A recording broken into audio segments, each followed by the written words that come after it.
forecast first. Sponsored by Matex Heating, Cooling, and Plumbing. Hey there, everybody. Actually turned out to be a pretty nice Monday across central Illinois, and a nice sunset showing up from our roofing dog INET Gibson Area Hospital. Cameron, Gibson City, as the sun has now set, we are going to see those temperatures once again really start to fall off. We're talking about readings that are going to be back down into the 20s maybe in a few areas as we head into tomorrow morning, so definitely be on the lookout for that. Those readings are going to stay quite cool for us as we head into the next couple of days here. That's a look at the temperature right now in Champaign at 49 degrees, 54 in Springfield, and 56 in Effingham. As we go throughout the rest of tonight, those temperatures quickly falling off. But we've got a little bit of warmth that shows up late in the 70s. You're going to like what I've got to share with you, so stick around. WCIA 3 News starts right now. Now from WCIA 3 News. COVID-19 cases are climbing with no signs of stopping. What this means for hospitals. Plus, we told you about a 16-year-old who was shot to death last week, why his brother is facing charges related to his death. And a family thought they'd said goodbye to a loved one, why it was a case of mistaken identity. You're watching your local news leader.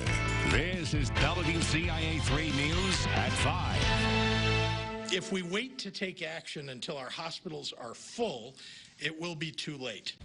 Hospital beds in Illinois continue to be filled with COVID-19 patients. Good evening, I'm Paul Cicchini. Hospitals are not overflowing yet, but several are short on staff and working to create space for the sick.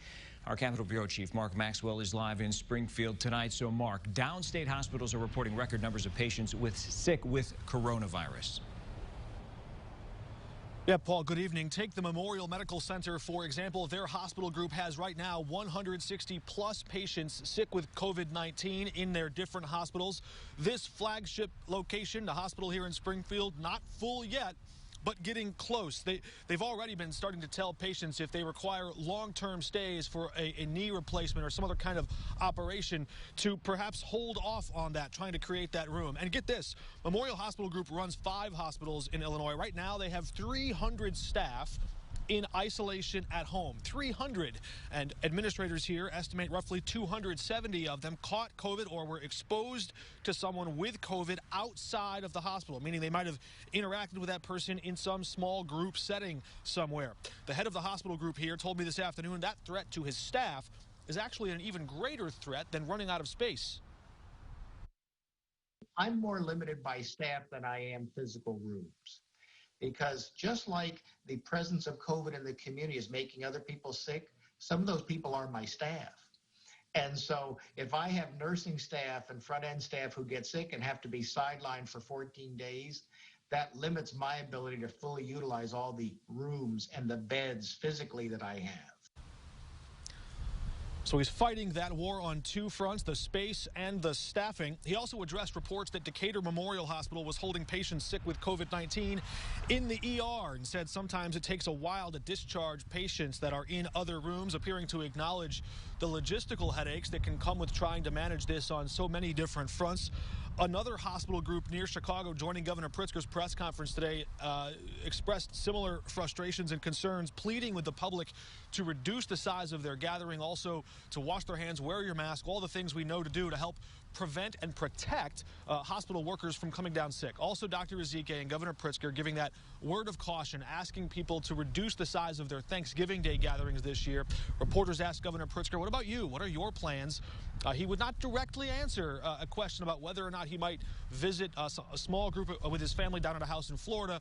Said he hopes, though, to celebrate Thanksgiving here in Illinois with his family.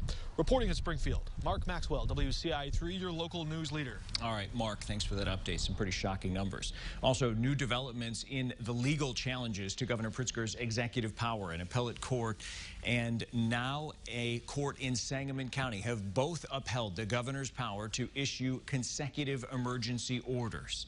And here is a look at today's COVID numbers. More than 11,000 people have tested positive just in the last 24 hours. And that brings the state's total up to more than 585,000 cases since the pandemic began. The state's positivity rate, 14.7%. More than 5,500 people are in the hospital with COVID-19. And that means 1,100 plus are in the ICU, 514 on ventilators. 37 more people have died. That includes a woman from Iroquois County. There have been more than 10,700 COVID-related deaths in Illinois. There is a bit of good news, especially when it comes to the search for a COVID-19 vaccine. Pfizer said its vaccine was 90% effective last week. Today, a second vaccine was announced, this time from Moderna. Results show a 94.5% effectiveness rate. There were no reports of serious side effects, and while Pfizer's version requires ultra-cold temperature storage, Moderna's can be moved and stored in standard freezers and refrigerators. That will simplify distribution. We believe our vaccine is going to be able to distribute it in existing infrastructure. We hope that means that the vaccine is going to be made available in a bunch of places, like local doctors' offices, that is going to be where people need it most. Moderna expects to request emergency use authorization from the FDA within a few weeks. The company says it will have 20 million doses ready for use in the U.S. by the end of the year and another 40 or 50 million per month in 2021. A tragic story now out of Champaign. We are learning more about a man facing weapons charges related to the shooting death of a 16-year-old. Cameron Wilson was in court for the first time today. He was arrested after he showed up at an apartment with a gun. Wilson told police it was for revenge because the 16-year-old who was killed was his brother. WCIA 3's Courtney Bunting is live in the newsroom tonight. So, Courtney, walk us through Wilson's arrest. Yeah, Paul, well, this is absolutely a tough situation for this family. They're already grieving the loss of their son. Now, in court today, a judge told Wilson about the charges he's facing. I talked to State's Attorney Julia Reitz, and she was able to clear up what exactly happened. She explained that Wilson was arrested when he showed up at an apartment with a gun, thinking that the man who killed Brown, his brother, was there. Instead, it was that man's family, and an officer was interviewing them. Reitz says this way of seeking revenge never ends well. And that is just something that we simply cannot tolerate. That is why this gun violence is snowballing on and on and on. Something happens, someone's offended, someone turns in retaliation. Wilson is facing 4 to 7 years for those weapons charges. Calvin Williams, on the other hand, is charged for Brown's death. He was arrested on an unrelated charge in Michigan and should be moved to Champaign County's jail soon. I also talked to a U of I professor who worked with Wilson in the past. Tonight at 6, I'll share why he says Wilson's arrest reveals something in the community that needs to change. Live in the newsroom, Courtney Bunting, WCIA 3, your local news leader. We'll look forward to that at 6. Courtney, thanks. A former U of I student and TV reporter has died. 26-year-old Jennifer Lenzini died after a motorcycle crash Saturday afternoon. She worked as a reporter at a station in South Florida. She was riding on the back of a motorcycle when the driver lost control. Police are still investigating. While at the U of I, Lenzini was active with UI7 News and her sorority, Chi Omega. A family in Danville was mourning the loss of a family member when they learned he'd been misidentified.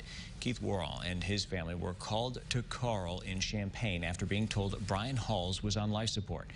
He says he questioned whether that was his cousin, but nurses and doctors and a doctor confirmed it was him. The family was suspicious, though, because the man had a tattoo they didn't recognize in a smaller shoe size. The man who was said to be Halls died on November 3rd after being taken off life support. The coroner's office is now investigating the dead man's identity. Worrell says he just hopes this never happens again. He didn't get to hold his family's hand. I was the only one there. I combed his hair. I watched him take his last breath. I feel like I'm connected to the guy, and I just want to know and tell his family that his last night he wasn't alone. We also reached out to Carl. We have not gotten a formal response. Champaign police are also investigating. The Rantoul Village Board approved a new software system to flag unusual activity. It'll show officers who have been involved in excessive use of force or a large number of sick days. This serves as a warning system to alert police of trends. The Village Board approved a $180,000 5-year plan with a tech company behind it. People will also be able to access a dashboard with the system's info once it's completed. Rantoul's chief of police says this can correct problems at an early stage. The performance area isn't in line with what other people or what other officers are doing, then it gives us opportunity at the earliest stages to look at that behavior and evaluate that. They're hoping to install the program within the next few months. A mayor in Central Illinois is seeking a second term. How she says she's helped her community during her time in office. Plus this. We do work really hard to secure those opportunities when possible. The state's giving out millions of dollars to help rebuild Illinois. How some of that money will be used in Champaign-Urbana.